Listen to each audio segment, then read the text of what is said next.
The crystal glasses shimmered under the chandeliers, reflecting the festive decorations of the grand ballroom at the Grand Summit restaurant. The 10th wedding anniversary of the Anderson family promised to be the event of the year in their social circle. Around 50 guests had gathered to celebrate what everyone considered an exemplary union. Olivia sat in a champagne-colored dress, her dark hair styled into an elegant opto, an enigmatic smile playing on her lips. Beside her, Ethan, in a perfectly tailored tuxedo, rose, with a glass in hand. "Dear guests, thank you for sharing this evening with us," he began, and the hall fell silent, anticipating a touching toast. Olivia looked up at her husband, and something in her gaze made him falter for a moment. 10 years, it's a lifetime. And I must confess, he paused dramatically, scanning the faces in the room. "I found you repulsive since our first night." The glass in Olivia's mother's hand trembled, red wine spilling across the pristine white tablecloth like blood. Someone gasped, others nervously chuckled, assuming it was a bad joke. Olivia's best friend, Chloe, sitting at the next table, gripped her napkin so tightly her knuckles turned white. "Ethan, what the hell are you saying?" whispered his business partner, Mark, tugging at his jacket sleeve. But Ethan stood swaying slightly, a wild gleam in his eyes, clearly relishing the effect he'd created. "Oh yes, that's right. For 10 years, I've tolerated this bland, boring woman, pretending to be a loving husband. But tonight, on our anniversary, I want to be honest. Olivia, you..." He didn't finish. Olivia slowly rose, smoothed the folds of her dress, and to everyone's astonishment, she smiled. Not a single muscle on her face twitched as she raised her hand and nodded to the event host by the equipment. "Play it," she said calmly, and the lights in the hall went out. On the huge screen, specially set up to display wedding photos, an image flickered. Ethan froze, a weary look on his face. His glass slipped from his hand, shattering on the polished floor with a melodic chime that, in the sudden silence, sounded like a death knell. "What is this? Olivia, what the hell?" His voice wavered, losing all its feigned bravado. The screen displayed a title card, 10 Years of Happiness, in gold letters on a black background. And then, the soft melody of their wedding dance began to play. The first frames showed the young couple, Olivia in a pristine white dress and Ethan in a sharp suit, gracefully waltzing. Guests began to whisper, confused by what was happening. "That's their wedding," someone's aunt in a crimson dress whispered. "They were so beautiful," her neighbor sighed. But Olivia stood motionless, arms crossed, strange lights dancing in her eyes. A week before that evening, Olivia had returned home earlier than usual. A headache had plagued her since morning, and she'd left work, deciding to spend the rest of the day in bed. The house greeted her with silence. Ethan was at work, and their daughter, Lily, was at school. Olivia went to the bedroom, kicked off her shoes, and was about to lie down when she noticed her husband's cell phone on the nightstand.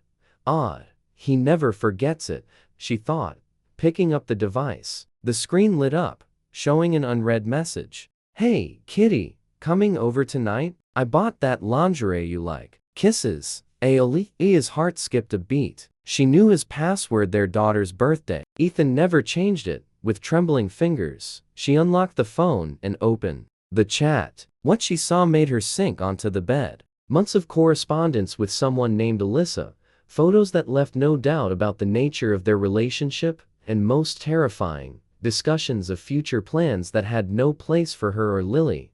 "Olivia, are you crying?" Chloe looked worriedly at her friend, sitting opposite her in a cafe the next day. Olivia lifted her tear-stained face. "Chloe, he has someone else. For 6 months, maybe more."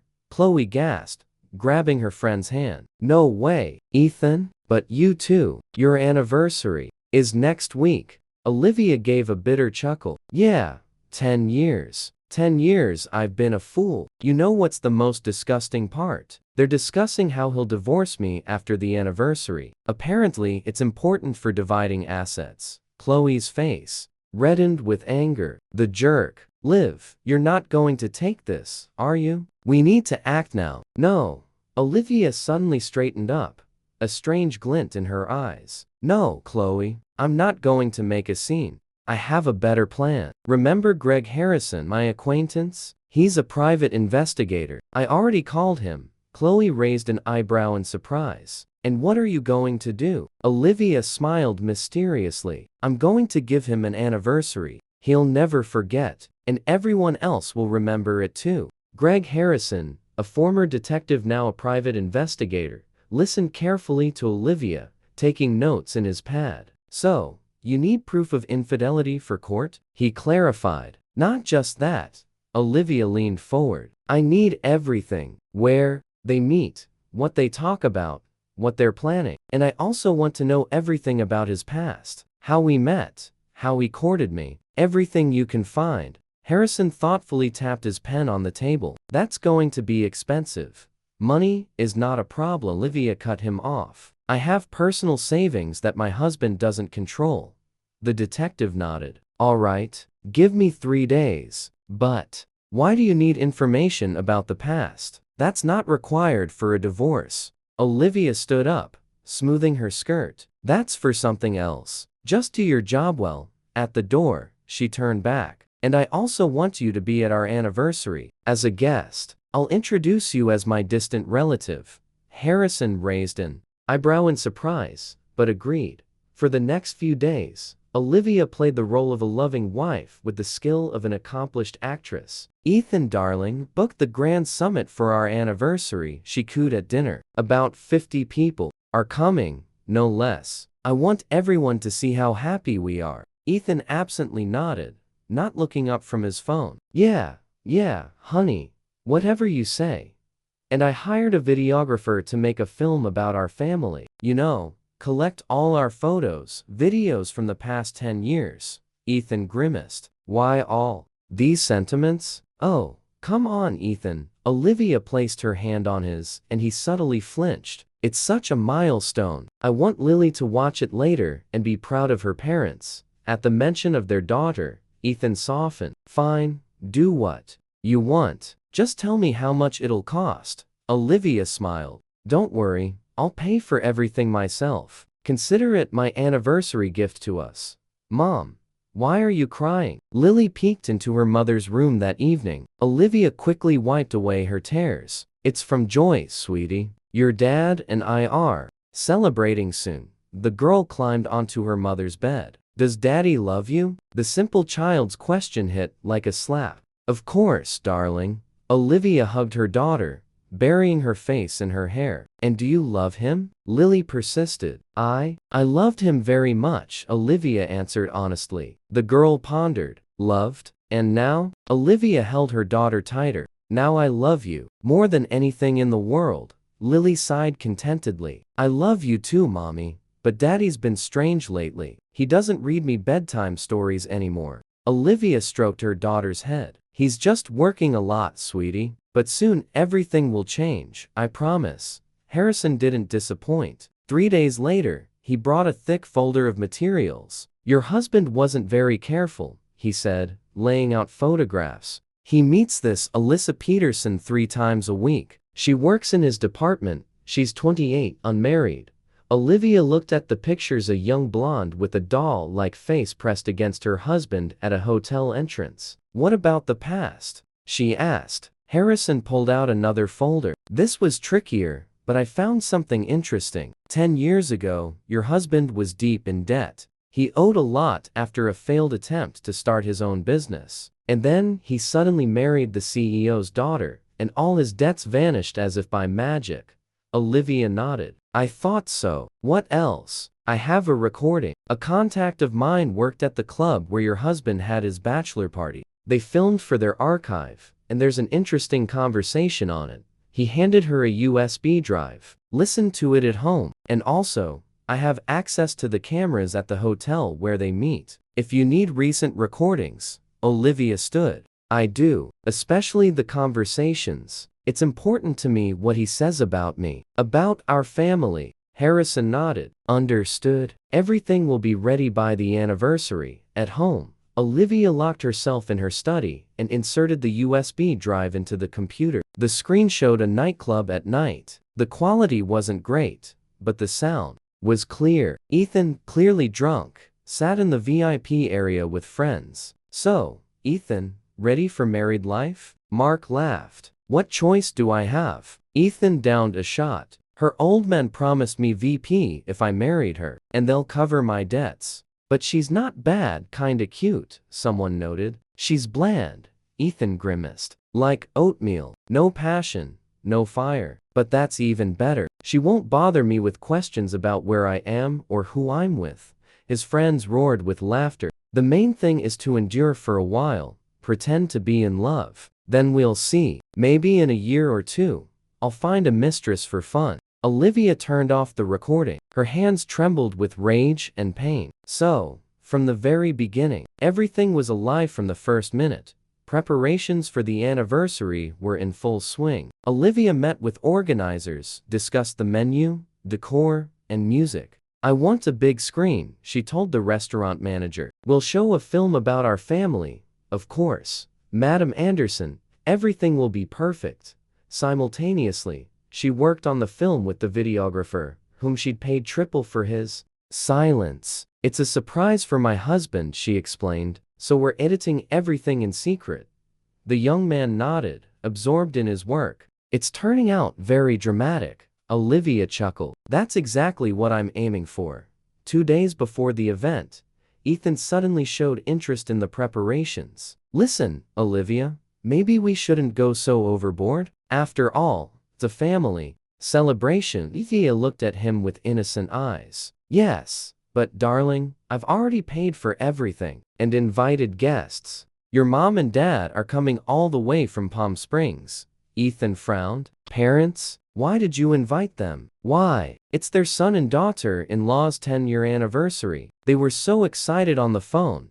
Ethan cursed under his breath and left the room. Olivia heard him on the phone. "Alyssa, Saturday won't work. That idiot is throwing a party for half the city." "Yeah, I know, I promised. Just bear with me a little longer, sweetie. After this circus, I'll start the divorce process." Chloe came over to help with dress selection. "Liv, are you sure? Maybe just file for divorce and be done with it?" she asked, sifting through outfits. "No," Olivia tried on the champagne-colored dress. "He's humiliated me for 10 years, treated me like an idiot. Now everyone will know the truth. And Lily? I'll send her to my parents right after the official part." "The child doesn't need to see this," Chloe sighed. "You've become so tough."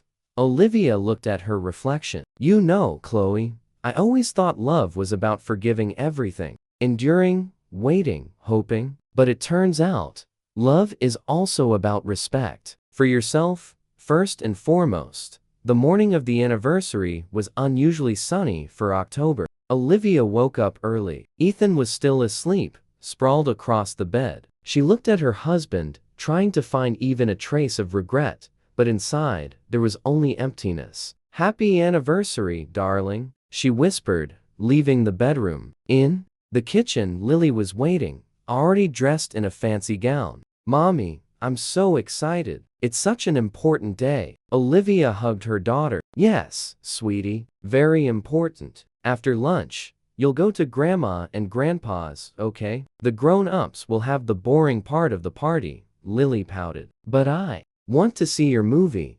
"You'll see it when you're older." Olivia kissed her daughter's forehead. "Some things are better left unseen by children."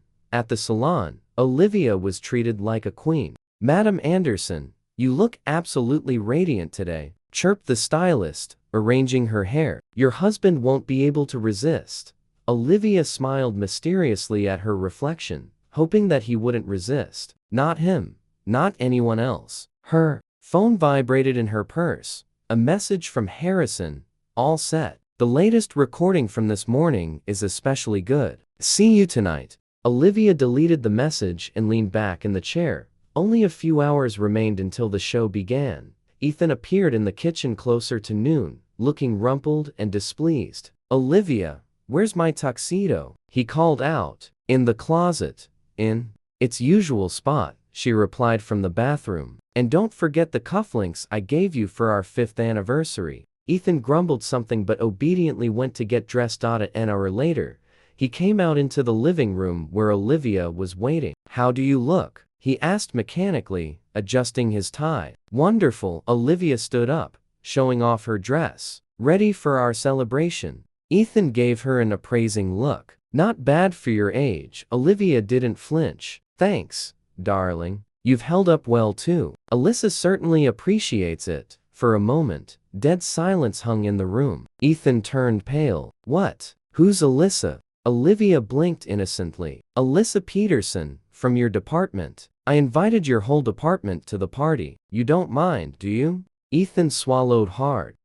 No, of course not. Just, you should have warned me." "Oh darling, I'm sorry. I wanted to surprise you. By the way, she confirmed she's coming. She even asked what to get you. I told her your presence is the best gift." She picked up her purse and headed for the door. "Shall we go? Don't want to be late for our own anniversary."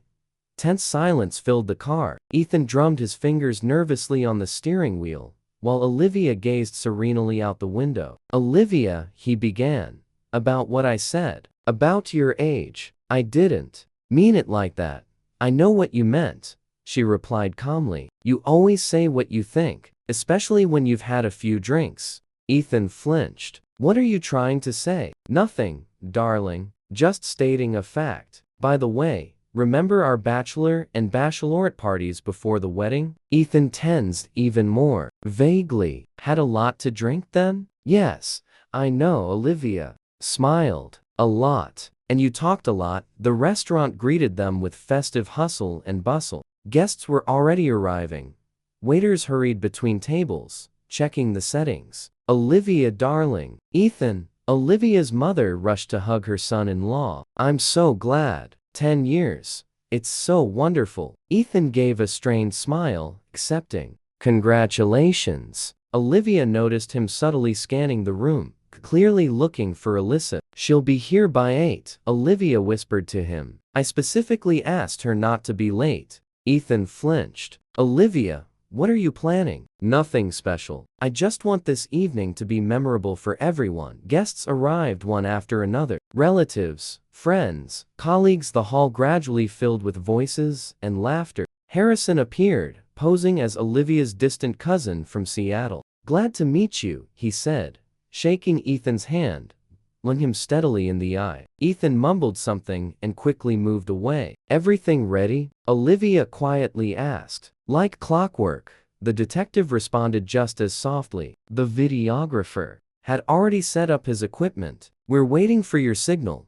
At exactly 8 o'clock, Alyssa entered the hall, young, beautiful in a tight red dress that left little to the imagination. She hesitated at the entrance, and Olivia personally went to greet her. "Alyssa, I'm so glad you could make it." She took the girl's arm. "Ethan talks so much about you," she said. "Says you're an indispensable employee." Alyssa blushed. "Oh, thank you for the invitation, Mrs. Anderson. Please, just call me Olivia. After all, you spend so much time with my husband." She practically added, "You're practically family." He led the girl to a table. "Sit here, next to Ethan. It'll be easier to chat." Ethan, seeing where Alyssa was being seated, nearly choked on his wine. Mark, sitting nearby, nudged him with his elbow. "Hey, what's up? Your secretary, huh?" Ethan coughed. Yeah, from my department." Mark whistled. "Man, your secretaries are really something these days. And Olivia's not jealous?" Ethan shot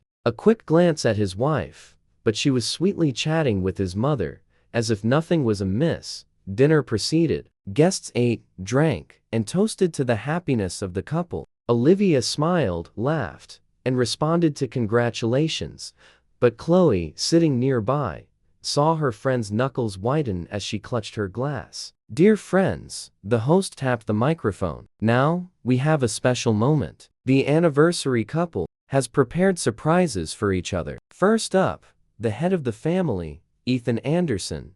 And then he stood, this man she had loved for 10 years. He stood with the glass in his hand and uttered those terrible words. But Olivia was ready. She had been waiting for this moment, planning it. Because 3 days before the party, Harrison had brought the final recording, Ethan in bed with Alyssa discussing how he would humiliate his wife on their anniversary, I'll tell her in front of everyone that I find her repulsive. Let her know. Let everyone know. Then I'll file for divorce, and no one will judge me. Everyone heard how much I suffered all these years. Alyssa giggled. You're such a brave kitty. And what about her? What will she do? Cry and run away? She's so quiet. So timid. She doesn't suspect a thing. Now, the screen came alive, and the music of their first dance filled the hall. Olivia stood, watching her younger self and Ethan, twirling in a wedding waltz. A beautiful couple, happy faces, eyes full of love. Or were they? Now, knowing the truth, she saw the falseness in her husband's smile, the calculation in his gaze. The camera zoomed in on details.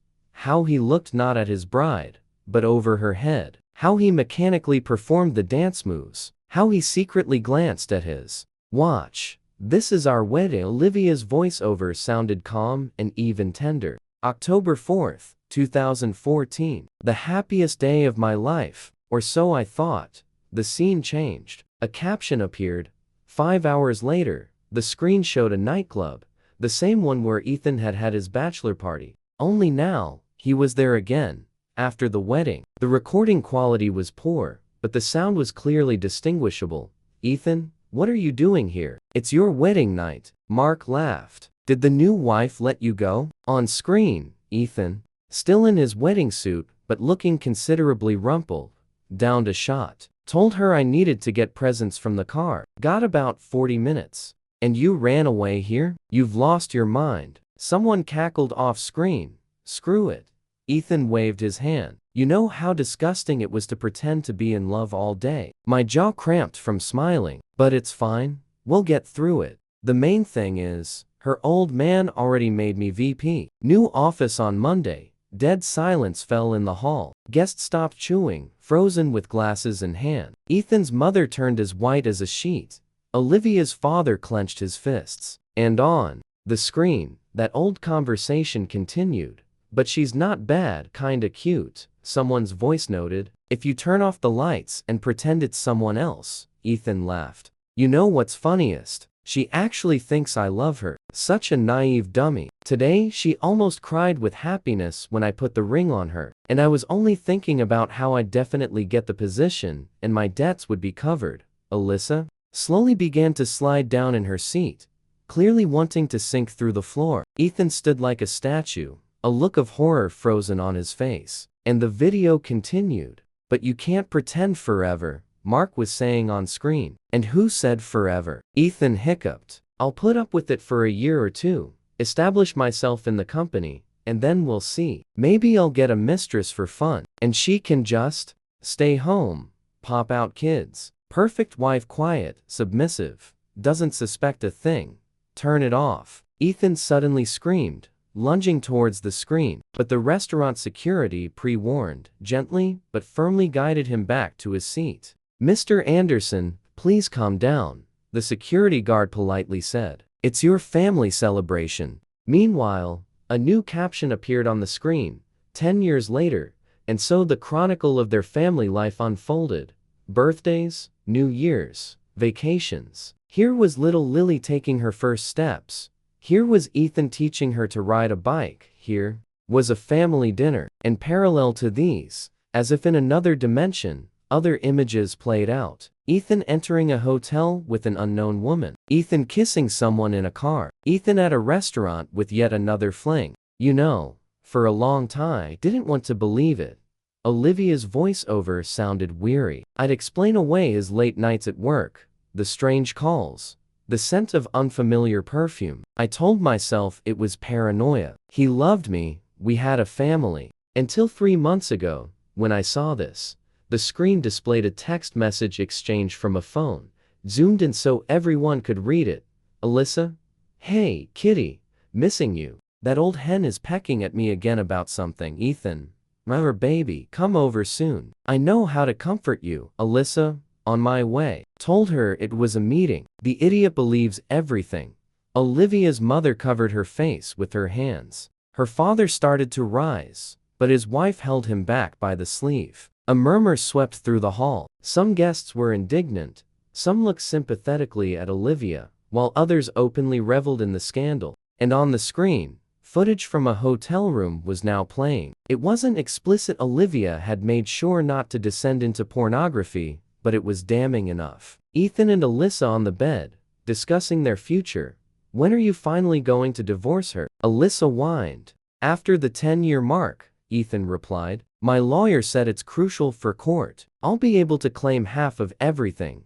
The condo, the lake house, the accounts. Her dad's gone now, so the company's partly mine too. And Lily? Joint custody. Weekends? Nothing more. I don't need more. At the mention of her daughter, Olivia clenched her fists. It was good she'd sent Lily to her parents. Her child didn't need to see her father's world crumble. Meanwhile, the last recording from that very morning appeared on the screen. Ethan was on the phone, unaware he was being filmed by a surveillance camera.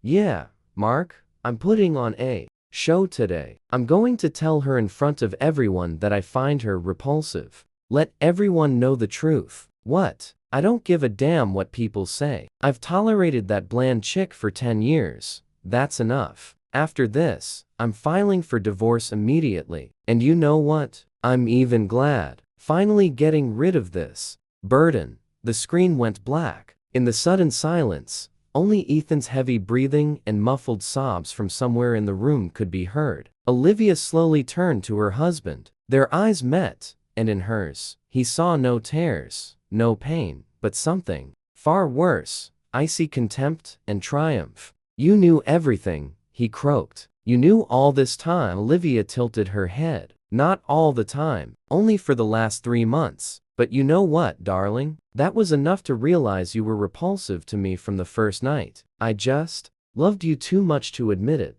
The screen flickered back to life, but before it could continue, Olivia took the microphone from the stunned host. Dear guests, I apologize for this awkward situation. Her voice was surprisingly calm for a woman who had just been publicly humiliated. But since my husband decided to be honest on our anniversary, I think it's only fair to tell the whole truth about how we met, how he courted me, and what happened on our very first wedding night. She paused, scanning the room. By the way, Ethan, you remember our first night, right? Or did the alcohol wipe away all the memories? Ethan flinched as if shocked. Olivia, stop the circus immediately. Oh no, darling, Olivia smiled. The show's just beginning. You wanted honesty? You're getting it. The screen displayed footage from a corporate party 10 years ago. Construct Solutions, Olivia's father's company, was celebrating another successful year. Young Olivia, in a modest black dress, stood by the buffet table,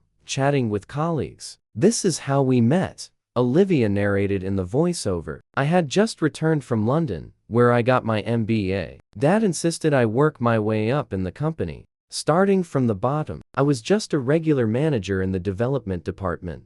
Ethan appeared on screen, young, hungry for success, in a cheap but neatly pressed suit. The camera captured the moment he noticed Olivia and whispered something to a colleague standing nearby. The colleague nodded, and the word daughter was clearly forming on his lips. Watch closely, Olivia continued. This is him finding out who I am. See how his face changes. This wasn't love at first sight, dear guests. This was calculation. And indeed, in the close-up, Ethan's eyes lit up not with romantic, but with entirely mercenary fire. He adjusted his tie, straightened his shoulders, and headed towards Olivia with a glass of champagne. Excuse me, I don't think we've met. Ethan Anderson, sales department. His voice in the recording was smooth, practiced. Olivia, the young woman on screen, simply replied. Just Olivia? Ethan smiled. That's far too modest for such a beautiful woman. Olivia Vance, she clarified. And it was clear Ethan subtly nodded to himself. Information confirmed. Dad? Mom, I'm sorry you have to see this. Olivia turned to her parents, who were sitting at a nearby table. Her mother was weeping. Her father's jaw was clenched so tight his muscles rippled. But you need to know the truth. Everyone needs to know. She nodded to the videographer, and the film continued. The screen showed a montage of courtship moments. Ethan bringing flowers to the office, inviting her to fancy restaurants, organizing romantic surprises. He was very persistent, Olivia commented. Every day. Flowers, gifts, compliments. I was young and naive. I thought this was real love. But then other footage appeared. A surveillance camera recording from a bar Ethan visited after another date with Olivia. The quality wasn't great, but the dialogue was clearly distinguishable. "So, how's it going, Casanova?" the bartender asked, pouring whiskey. "Good." Ethan downed a shot. "She's biting, though I have to play the romantic. Yesterday, I read poetry for 2 hours. Almost puked. Is it worth it? You bet. Her old man owns half the construction market in the city. Marry her, and hello, no more poverty. The main thing is to hold out until the wedding. The girl's decent. She wants to wait." The bartender chuckled. "And you don't?" "I'd rather be spending time with Lena from accounting. At least she knows what guys want." A cry of indignation rang out in the hall. It seemed to be Olivia's aunt. "What a scoundrel." "Quiet, Vera," her husband admonished her. "Let's watch the rest." And on the screen, footage of their engagement was already playing. A restaurant, candles, Ethan on one knee with a ring. "Olivia, will you marry me? I can't live without you." Young Olivia moved to tears, nodded, unable to speak. Guests applauded. Waiters carried champagne. "I was so happy." Olivia's voiceover wavered for the first time that evening. "I thought, this is him, Prince Charming. A man who loves me, not my dad's money." The next frames showed wedding preparations, dress fittings, menu tastings, ring selections, and in parallel, recordings of Ethan's phone calls. "Yeah, everything's great. No, she's not pregnant, if that's what you're asking. Just head over. Heels in love. Of course, I'm signing a prenup." Her old man insists. "What?" "Yeah, I read it. There's a clause about infidelity, but that's nothing. The main thing is, in 10 years, I'll have the right to half of our jointly acquired assets. And we'll acquire a lot, don't worry." "Mom, don't cry." Olivia walked over to her table and hugged her sobbing mother. "It's all over now. I handled it. How could you keep quiet?" The woman sobbed. "Why didn't you tell us?" "Because I loved him. Mom, I loved him and hoped he would change. That he would truly love me." She straightened up and took the microphone again. "But let's return to our story, to that very first night, from which, according to my husband, I was repulsive to him." The screen showed wedding footage. A beautiful ceremony, hundreds of guests, a sea of flowers. Olivia in a luxurious gown by a renowned designer, Ethan in a sharp suit. Ring exchange, vows, a kiss. On his face during the vows, Olivia suggested. And indeed, zoomed in, it was visible how Ethan was looking not at his bride, but somewhere over her head, how he mechanically repeated the priest's words, how he impatiently glanced at his watch, and then, the moment he thought the camera wasn't watching. On screen, Ethan turned away from Olivia and rolled his eyes, showing extreme boredom. Mark, standing nearby, nudged him with his elbow, and Ethan instantly put his smile back on. "And now, the most interesting part." Olivia paused. "Our wedding night." "No, don't worry, I won't show anything inappropriate. Just what happened outside the door of our bridal suite."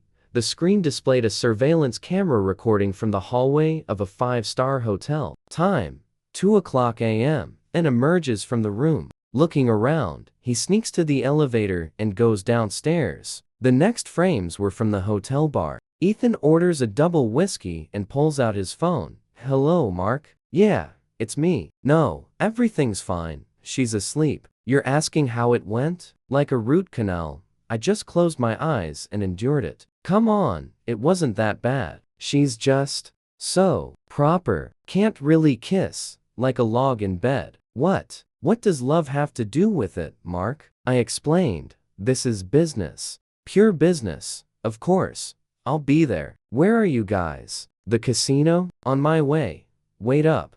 The recording cut off as Ethan left the hotel and got into a taxi. "He came back in the morning," Olivia commented, "drunk, reeking of cigarettes and strange perfume. Said he went out for some air, couldn't sleep from happiness. And I believed him. Such a naive fool, I believed him." A silence so profound hung in the hall that you could hear the wax dripping from the candles on the tables. Alyssa sat hunched in her chair, her face the color of the tablecloth. Ethan's parents looked as if they'd been hit over the head with something heavy. Ethan himself stood, gripping the back of a chair, his face ashen, sweat beading on his forehead. But that's not all. Olivia nodded to the videographer. Show what happened next. The screen showed a recording from that same casino nightclub. Ethan at a VIP table, surrounded by friends and some women. A battery of bottles on the table, cigars, smoking in the ashtrays. To the groom. Someone raised a toast. So he doesn't die of boredom. General laughter. Come on, guys. Ethan smiled drunkenly. It's not all bad. Olivia's a good girl. Quiet, obedient. She'll be an excellent wife. While I'm making money, she'll be at home, making stews. And the mistress. A blonde winked. Oh, the mistress. That's sacred. Ethan clinked glasses with her. A wife for status. A mistress for the soul. That's how our grandfathers lived. And it worked out fine. Yeah. Only my mistress is temporary for now. I'm eyeing the new girl in the department. Alyssa, her name is. Legs.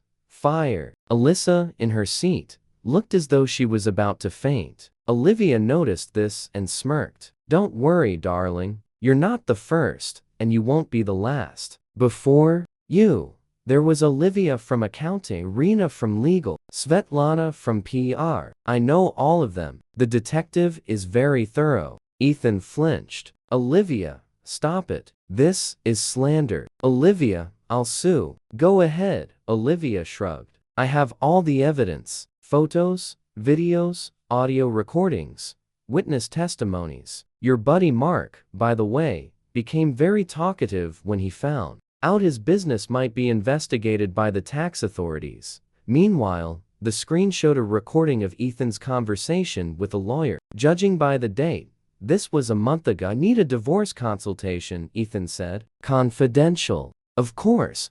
Certainly, an unseen voice replied. What's the nature of the case? I've been married for 10 years. Or rather, it will be 10 years in October. We have a child together. Joint property. My wife doesn't work. I'm the sole breadwinner. Understood? Is there a prenuptial agreement? There is, but there's a clause. Basically, if infidelity is proven, the guilty party receives nothing. And I need her to be the guilty party. Can that be arranged? A commotion rose in the hall. Scumbag. Someone shouted. Jerk. Another supported from across the room. Security tens, ready to intervene if necessary. But Olivia raised her hand, calling for silence. Wait, you haven't seen everything yet. Show the last recording. The one from 2 days ago. The screen showed a hotel room. Ethan and Alyssa in bed.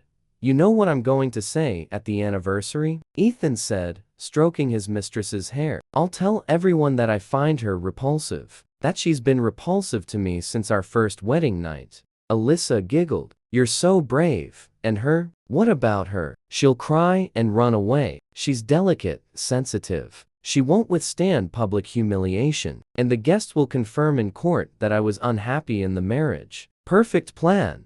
Perfect plan, Olivia repeated, looking at her husband. Only you didn't account for one thing, darling. I truly was delicate and sensitive. 10 years ago. But 10 years of living with you taught me a lot. For example, patience. The ability to stay silent and wait. The ability to smile when everything inside is tearing apart from pain. She walked over to the table where a pale Ethan sat. You know when I finally realized our marriage was a sham? When Lily got sick last year. Remember? Pneumonia. A fever of 104 degrees. Doctors said it was critical. Ethan flinched but remained silent. I called you, begged you to come, and what? Did you say that you had an important meeting with investors? And where were you really? She snapped her fingers, and a new recording appeared on the screen. A bowling alley. A department corporate party. You were bowling strikes and flirting with waitresses while your daughter was dying. Olivia's mother sobbed aloud. Her father hugged his wife, but his gaze, directed at his son-in-law, promised nothing good. I understood then, Olivia continued, that you weren't just a bad husband. You were a bad father, and that I cannot forgive you for." She stepped away from the table and addressed all the guests. "Dear friends, I apologize for spoiling your evening, but I wanted all of you to know the truth, so there would be no gossip or misinterpretations afterward, so no one would think I left a wonderful husband because of whims, or, God forbid, another man. No, leaving a man who has pretended, lied, cheated, and used me as a cash cow for 10 years. Olivia." Ethan jumped up, knocking over his chair. "How dare you? I slaved away for you for years. Provided for the family. For me?" Olivia laughed. "Ethan, darling, you seem to have forgotten. All these years, we've lived on my father's money. He bought the condo, he gifted the car, he built the lake house. Even your position in the company, that was his wedding gift to us. And what did you do? Oh right, you heroically spent your salary on mistresses and entertainment." A nervous chuckle rippled through the hall. Someone couldn't handle the absurdity of the situation. "This is all lies." Ethan turned to the guests. "She set it all up. It's fake." But no one looked at him with sympathy. Even his parents turned away. "Mr. Anderson," a calm male voice cut through the air. Harrison stood from his seat. "Allow me to introduce myself officially. Greg Harrison, private investigator licensed. All the materials you've seen were obtained legally. Recordings from surveillance cameras, public places, witness testimonies, data from open sources. If you wish, I can provide a full report with proof of authenticity." Ethan stared at him as if at a ghost. You spied on me? At your wife's request. And I must say, you made my job very easy. You didn't hide it all. Behaved as if you had nothing to lose. Because he thought I was a fool, Olivia interjected. A naive, trusting fool who would forever believe in marital bliss. And, you know what? He was right. I really was like that. But even a fool has her limits. She walked over to the screen, which was still glowing. "Show the final credits." The screen displayed a message, dedicated to all women who endure years of humiliation for the sake of an illusory marital happiness. "You deserve more." And below, the signature, Olivia Vance, not Anderson. "Vance, you already." Ethan didn't finish. "No, still Anderson for now." Olivia pulled an envelope from her purse. "But not for long. Here are the divorce papers. My lawyer," she nodded to a distinguished gentleman at a distant table, "has already prepared everything necessary. All that's left is your signature." "I won't sign." Ethan roared. "You won't get a single penny. And I don't need your pennies." Olivia shrugged. "I have everything.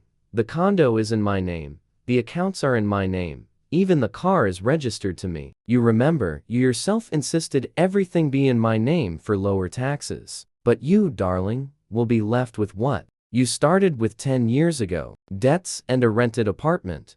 What do debts have to do with it?" Ethan paled even further. "If that were possible." "Oh, they do." Olivia smiled. "You see, while you were entertaining yourself with Alyssa, I did a little digging into your financial affairs. Turns out, you've racked up $5 million in loans. On what, I wonder? Gifts for mistresses? Or did you lose it at the casino? Doesn't matter though. What matters is, the loans are in your name personally. I'm not a guarantor, so you'll be paying them off yourself. On the salary of a former vice president." "What do you mean, former?" Ethan croaked. "It means," Olivia's father interjected, "that as of Monday, you're fired. For violating corporate ethics, if you're interested. Using your position for personal gain, relationships with subordinates. We have strict rules about that." The old man stood up, leaning on his cane. "You know, Ethan, I always suspected you married my daughter for money, but I hoped I was wrong, that with time, you would truly love her. She's wonderful, smart, kind, loyal." His voice wavered. "But you're not even a person. You're a parasite. And I'm glad my girl is finally getting rid of you. This is a conspiracy." Ethan thrashed like a cornered beast. "You're all ganging up on me, Mark." He turned to his friend. Tell them this isn't true." Mark avoided his gaze. "I'm sorry, Dan, but I heard everything and saw it. You brought this on yourself. You're a traitor." "No." Mark shook his head. "You're the traitor here. You betrayed your wife. You betrayed your daughter. You betrayed everyone who believed in you. He stood up. Mrs. Vance, please accept my apologies. I knew about Ethan's escapades and kept silent. I thought it wasn't my business, but I was wrong. Olivia nodded. Thank you, Mark. Better late than never. Alyssa tried to discreetly stand up and head for the exit, but Olivia called out to her. Alyssa, wait, you should hear this too. The young woman froze like a rabbit before a snake. Sit back down. The film isn't over yet. As Olivia spoke, new footage appeared on the screen, a recording from 2 days prior. Ethan was in the same hotel, but with a different woman. What about Alyssa? The stranger asked. Alyssa, Ethan laughed. Oh, I'm already sick of her. A stupid chick who just whines about when I'll divorce, when we'll get married. I'll use her for now, but we'll see. Maybe I'll make you my secretary, huh? The camera clearly captured him, hugging his new fling. Alyssa let out a choked sob and ran out of the room, mascara streaking her face. One less problem, Olivia stated, though I almost feel sorry for her. She truly believed he'd marry her. Then stood in the middle of the hall, completely lost. All his plans, all his carefully constructed lies, had crumbled in an instant. Olivia, he tried one last time. Let's talk. Privately. For Lily's sake. Don't you dare. Olivia's voice turned icy. Don't you dare hide behind our daughter. You never once came to a school play. You never once helped with her homework. You don't know her best friend's name or her favorite color. What kind of father are you? She turned to the guests. Dear friends, again, I apologize for the spectacle, but I wanted the truth to be heard right here, with witnesses, so there would be no talk later that I slandered an innocent man. You all saw it with your own eyes. Olivia raised her glass. And I want to propose a toast to a new life, to freedom from lies, to every woman valuing herself and never letting anyone walk all over her, to the truth, no matter how bitter it may be. The guests uncertainly raised their glasses, many still in shock from what they had witnessed. Wait, Olivia lowered her glass. I'm not finished yet. You see, what you've seen is just the tip of the iceberg. 10 years. That's 3,650 days. And almost every one of them was filled with lies. She nodded to the videographer. Continue the show. Chapter 3. The Chronicle of Deception. A new title card appeared on the screen, and Ethan, who was already heading for the exit, froze. You made a film about our whole life? He croaked. Not the whole thing, Thea said, sitting in a chair specially placed in front of the screen. Just the most revealing moments. Have a seat, darling. This concerns you too. The screen showed footage from their second wedding anniversary. A cozy little restaurant, candles. Olivia in an elegant dress holding out a gift to her husband, an expensive watch. Swiss made, she commented in the video. The brand you wanted.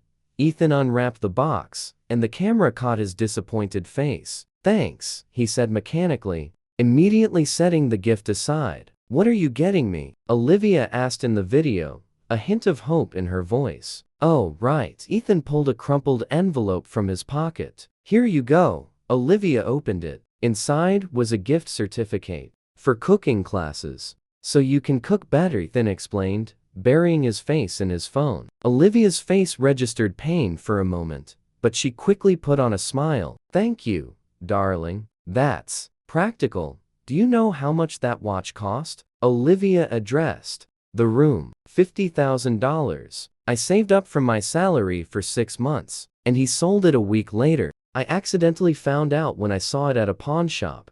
A gasp of indignation rippled through the hall, and that wasn't the only time, Olivia continued. The screen played a series of episodes. Olivia giving her husband a tablet for his birthday. A month later, she found the receipt for its sale. Olivia buying him a membership to an elite fitness club. Ethan exchanging it for cash. Olivia organizing a romantic trip to Paris. Ethan canceling at the last minute, citing work, while he himself went to Thailand with his mistress. But you know what's the most hurtful part? Olivia's voice wavered. Not the gifts, not the money, but how he lied to our daughter. The screen showed a 4-year-old recording. Little Lily sitting by the window, her forehead pressed against the glass. Mommy, Is Daddy coming to my school play? She asked. Of course, sweetie. Olivia stroked her daughter's head. He promised. The next shot. The kindergarten auditorium. Lily in a snowflake costume peeks from behind the curtains, searching for her father. Olivia sat in the front row with a camcorder, a vacant chair beside her. The girl walked onto the stage, but her eyes were full of tears. After the performance, she rushed to her mother. Daddy didn't come. He got held up at work, darling. He's always held up. Lily buried her face in her mother's shoulder. And where was Daddy really? Olivia snapped her fingers, and a new recording appeared on the screen. A corporate bowling party. Ethan, arm around some redhead, bowls a strike. The time on the recording. The exact hour Lily was performing. I still believed him then, Olivia continued. I comforted our daughter, made up excuses. I said, Daddy's very busy. He's working hard for our family. And Lily once asked, Mommy, maybe Daddy just doesn't love us? What was I supposed to tell her? Ethan's mother sobbed. Lily, my granddaughter. Ethan's father stood. Son, is this true? You didn't go to your own daughter's school plays? Ethan snapped back. What do you know? I had work, a career. I was making money. Money? His father scoffed. What money, Ethan? You were getting a VP salary at my company. A decent salary, but not millions. And where was it going? To your family? Or to this? The screen displayed a selection of receipts and bank statements. Restaurants, jewelry stores, boutiques. Diamond earrings, $15,000. For whom, I wonder? Olivia, did you get these? Olivia shook her head. A Cartier bracelet, $20,000. Not for you either. A trip to the Maldives for $50,000. While you and Lily were at your parents' lake house. Where did you get all this? Ethan paled. You dug through my things? No, darling, Olivia smiled. I didn't dig. I just asked our accountant to look at the corporate credit cards. You expensed many of your purchases as entertainment and client gifts. Very convenient. The company paid for your mistress's presents. Olivia's father stood up, his face crimson with rage. So that's where the company's money was going? We thought it was client lunches. Technically, they were client lunches, Olivia shrugged. It's just that the clients were 20-year-old models from escort agencies. Meanwhile, footage from 7 years ago appeared on screen. Olivia's 30th birthday. The house decorated with balloons. A festive table set. Where's Daddy? Little Lily asked. He'll be here soon, Olivia replied, but there was no hope left in her eyes. An hour passed, then 2, then 3. Guests exchanged awkward glances. Finally, Olivia cut the cake without her husband. At p.m., when the guests had already left, Ethan appeared, drunk, with lipstick on his collar. Happy birthday, he mumbled, handing her a crumpled rose, clearly bought at a gas station. Sorry, ran late. Olivia silently took the rose. Lily waited for you, she cried. Well, wake her up. Ethan headed for the fridge. Anything to eat? I didn't wake her, Olivia commented. Why traumatize a child with the sight of a drunken father? But you know what I found the next day? This? The screen showed a social media photo. Ethan in a nightclub, arm around two blondes. The caption, celebrating our favorite boss's promotion. The date, Olivia's birthday. A promotion, by the way, that my father arranged, Olivia added, and which Ethan celebrated with everyone but his wife. This wasn't an isolated incident, she continued. The screen displayed a chronicle of missed holidays, forgotten anniversaries, and ignored family events. Lily's first day of school. Ethan was fishing with friends. Olivia's MBA graduation. Ethan was on a business trip that turned out to be a vacation in Miami with another fling. Olivia's parents' golden anniversary. Ethan claimed to be sick, but was spotted that same evening at a casino. And remember our 5th anniversary? Olivia turned to her husband. I organized a trip to Venice. Dreamed of a gondola ride, just like in the movies. Booked a hotel, bought tickets. And what did you do? The screen showed a phone call recording. Olivia, listen, I've got a last-minute emergency. The Chinese clients are coming. Big contract. You go alone, huh? Or with a friend? I'll pay for it. But Ethan, it's our anniversary. So what? We'll celebrate later. You're not a child to get upset. The next shot. Olivia alone in a Venetian gondola, a sad smile on her face. And in parallel, a recording from surveillance cameras in a New York City restaurant. Ethan dining with a Chinese delegation, and with a long-legged translator who was, for some reason, sitting on his lap. By the way, speaking of the Chinese, Olivia snapped her fingers. Remember that big contract you supposedly closed? $50 million? Several company employees in the hall nodded. Well, I checked. The contract was real. Only, Ethan didn't sign it. Mark from the neighboring department did. Ethan just took credit for someone else's achievements. Like many other things, the screen displayed documents, reports, presentations, projects. See the author's name? Elena Petrova, Michael Zaitsev, Olga Smith. Now look at who presented these projects to management. The next shots. Ethan at meetings, talking about his ideas, receiving bonuses and commendations. He didn't just steal my money, Olivia's voice hardened. He stole other people's work, other people's ideas, other people's achievements. How many talented employees did he drive out of the company by appropriating their innovations? A murmur rose in the hall. Several people recognized their own projects. So that's why I was fired, someone exclaimed. He said my idea failed, then he implemented it himself. And me too, another voice chimed in. Now it all makes sense. Ethan tried to object, but his own father cut him off. Ethan, is this true? You stole other people's ideas? Dad, this is business, Ethan snapped. Survival of the fittest. Fittest? Old man Anderson shook his head. Son, a strong person achieves everything themselves. And you're just a thief. A petty thief in an expensive suit. Ethan's mother cried. How could you? We taught you honesty. Honesty? Ethan laughed hysterically. What honesty? You yourselves told me my whole life.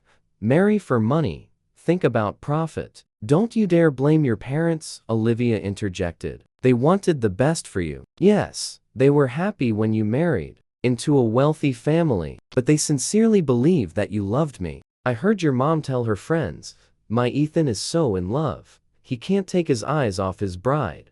She turned to her mother-in-law. I'm sorry, Anna. You're not to blame. You were also a victim of his lies.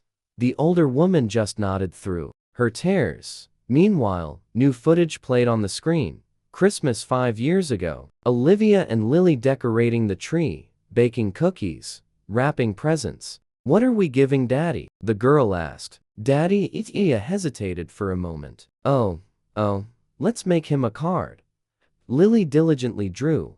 To Daddy from Lily. I love you. In the evening, the family gathered by the tree. Lily handed her father the card. Daddy, this is for you. I drew it myself. Ethan took the card, glanced at it quickly. Thanks, and set it aside. Daddy, did you like it? Lily looked into his eyes. What? Oh, yeah, sure. Very cute. He was already back on his phone, typing quickly. Olivia saw the light go out in her daughter's eyes. That card is still in his office, one of the employees suddenly said. In the trash can. I saw it last week when I went in with the report. Lily, who, it turned out, had indeed stayed in the hall and was hiding behind a pillar, whimpered. Olivia rushed to her. Sweetie, why are you here? I asked you to go to Grandma's. I wanted to see your party. The girl buried her face in her mother's shoulder. Mommy, does Daddy really not love us? Olivia hugged her daughter tightly. It's not your fault, darling. Sometimes adults don't know how to love. But I love you more than anything in the world. Touching. Ethan tried to sound sarcastic, but his voice trembled. Turning our daughter against her father, Olivia straightened up, not releasing Lily from her embrace. I spent 10 years making excuses for you to her. I made up reasons why Daddy didn't come, didn't call, forgot. Do you know what she wrote in her school essay, My Family? Her teacher showed it to me. I have a mom and a dad. Mom is always there, and Dad lives at work. It's probably more interesting there than at home. 9 years old, Ethan. The child is 9. And she already understood that her father chooses anything but his family. New, very recent footage appeared on the screen. Judging by the date, Ethan in his office, talking on the phone. Yeah, baby, of course. I'll see you. What? My wife? I don't give a damn about her. I'll get divorced soon, I promise. My daughter? Well, I'll have to pay child support. No big deal. But I'll be free. The camera filmed through a glass door, apparently a recording from the office surveillance system. But the sound was clear. The detective likely used special equipment. You know what's funny? Ethan continued in the recording. She still thinks I work late. She believes it. 10 years have passed, and she's still the same naive fool. Naive fool, Olivia repeated. You know, he's right. I really was naive. I believed that love could change a person, that if I were a good wife, a caring mother, he would appreciate it. He would love me. She stroked Lily's head. Go to Grandpa and Grandma, sweetie. The film is almost over. The girl reluctantly walked over to Olivia's parents' table, where her grandmother immediately hugged her. So, Olivia continued, I really was a fool, but not in the way Ethan thought. I was a fool for tolerating it, for staying silent, for letting myself be walked all over. The screen displayed a recording from 3 years ago, a company holiday party, New Year's. Ethan, quite drunk, stood among colleagues. You know how I tamed mine? Simple. Flowers, candies, all sorts of sweet talk. Women love that. And then, boom, a ring on her finger. And that's it. She's yours, free servant for life. The men laughed. Some shook their heads disapprovingly. Oh, come on. Ethan poured another drink. Everyone does it. Just not everyone admits it. Wife for the home, mistress for the soul. Classic. What if she finds out? Someone asked. Olivia? Oh, she's quiet. Knows her place. Home kid. Cooking those casseroles. Perfect wife, I tell you. Perfect wife. Olivia smirked. You know what this perfect wife was doing while her husband was having fun? She was studying. She got her MBA, finished financial management courses, studied psychology and legal fundamentals. She read, developed herself, raised our daughter. She pulled a stack of documents from her purse. Here are my diplomas and certificates. And here are job offers I received. Director of Development at an international company. Financial consultant at an investment fund. Professor at a business school. You know why I refused? Because Ethan said, why do you need to work? I provide for the family, stay home, take care of the child. And I sat there, her voice hardened. Like a fool, I sat there, believed that was right. That family was more important than a career. And you know what? Family truly is more important. But we didn't have a family. It was a one-man show, where I played the role of the happy wife, and Ethan just lived his life, in which Lily and I were a bothersome necessity. The final shots of this chapter appeared on screen. A montage of moments over 10 years. Olivia cooking dinner, Ethan not coming home. Olivia waiting by the window, Ethan calling to say he's late. Olivia putting a crying Lily to bed, Ethan somewhere having fun. Olivia alone at parent-teacher conferences, alone at the doctor with a sick child, alone at a school play. 10 years of being alone together, she commented. You know what's the scariest part? I got used to it. I stopped waiting. I stopped hoping. And then, 3 months ago, when I saw that text message exchange,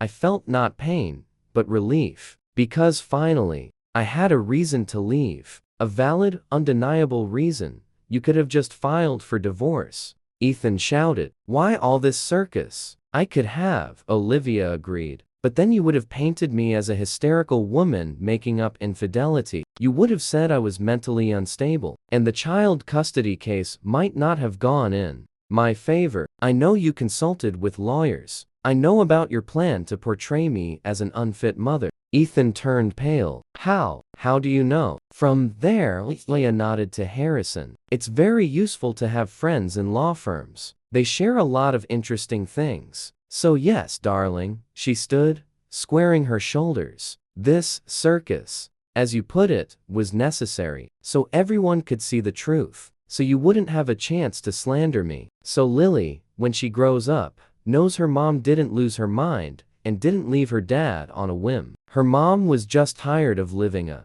lie. Olivia walked to the screen. there's one last chapter, the shortest, but the most important, about what awaits us next. The screen displayed the title, Epilogue, The Point of No Return.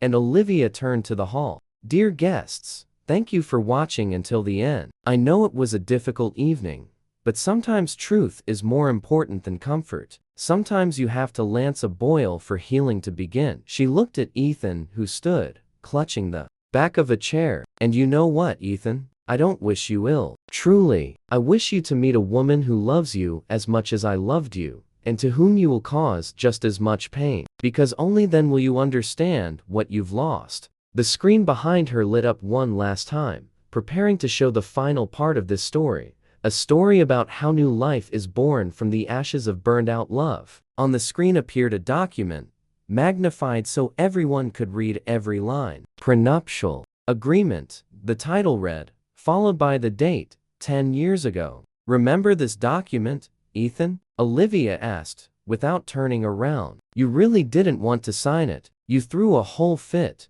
said it was distrust, that loving people don't need papers. Ethan remained silent, but his face showed he remembered. But my father insisted. He said it was just a formality, but to have it anyway. And you signed it, without even reading it, by the way. She turned to him. Big mistake, darling. You should always read what you sign. The camera on the screen slowly scrolled through the text, highlighting key clauses. Clause 7, Olivia. Read aloud. In the event of proven infidelity by either party, the guilty party forfeits all rights to jointly acquired property. Then followed a long list of what constitutes infidelity, from physical intimacy to emotional attachment. Clause 8. In the event of divorce due to infidelity, the guilty party is obligated to pay increased alimony, 50% of all income until the child reaches legal adulthood. Ethan made a choked sound, like a groan. Clause 9. All gifts made during the marriage to third parties exceeding the amount of $5,000 are subject to restitution to the marital budget. Someone in the hall whistled, apparently calculating the sum. But that's not all. Olivia smiled. Look at the appendix. A list of assets appeared on the screen, detailing what remained with each party in the event of a divorce. The condo registered in Olivia's name, her parents' lake house, accounts in her name. And what's left for you, Ethan? Let's see. Oh, here it is. Your share in Horizon Ventures, LLC. Remember your first business? The one that went bust? Ethan flinched. It's all debts there. Exactly. Olivia nodded. $30,000. In debt, to be precise, which you never paid off, because my father covered them. But the legal debt remained with the company. And now, it's yours again. With all obligations. You can't do this. Ethan roared. This is fraud. No, darling, Olivia calmly replied. This is the law. You yourself signed this agreement. Notarized. By the way, at a table sat Olivia, her parents, Mark, and Greg Harrison. Everyone was serious, focused. Ethan walked in, looking disoriented, his gaze wandering over their faces. We've been waiting for you, Ethan, Olivia said calmly. Today, we'll sign all the documents to close this chapter once and for all. I'm not signing anything, Ethan raged. This is blackmail. Oh, Greg Harrison said, pushing a stack of papers forward. This is an agreement to settle all matters related to your divorce and your termination from Mr. Vance's company. If you sign, you'll receive. I'll receive nothing, Ethan interrupted. You robbed me. You'll receive freedom. Olivia's voice grew louder. Freedom from this lie you created yourself. Freedom from pretending. Freedom from the hatred that's consuming you from within. Ethan looked at her, and for a moment, confusion flickered in his eyes. And also, Harrison added, we won't be releasing the full archive of compromising material. Ethan, if this information gets into the media, your reputation will be completely ruined. You'll never be able to work in this field again. Banks will deny you loans. Everyone will know who you truly are. You're blackmailing me, Ethan croaked. No, Olivia's father said. We're showing you mercy. You have a choice, Ethan. Either you leave with dignity and save at least some face, or we'll expose all your secrets, and then you'll lose everything, including the respect of your mother, who, as far as I know, still considers you a decent man." A grimace of pain appeared on Ethan's face. He looked at his mother, sitting nearby, her face tear-streaked, but her gaze full of compassion. "What do I do?" he asked barely audibly. "Sigh," Olivia said softly, "and start a new life. A real one, without deception." She extended a pen to him. Ethan took it, his hand trembling. He looked at the papers, then at Olivia, then at his mother. Finally, with a sigh, he signed. "Thank you," Greg Harrison said, collecting the documents. "That's everything. Goodbye, Ethan." Ethan slowly stood up. He didn't look at anyone. He simply walked to the door and left. The camera lingered on Olivia's face. She didn't look happy. Her face was tired, but serene. It seemed as if a huge burden had been lifted from her shoulders. "It's over, honey." Her father embraced her. Thank you for listening. Don't forget to subscribe and like.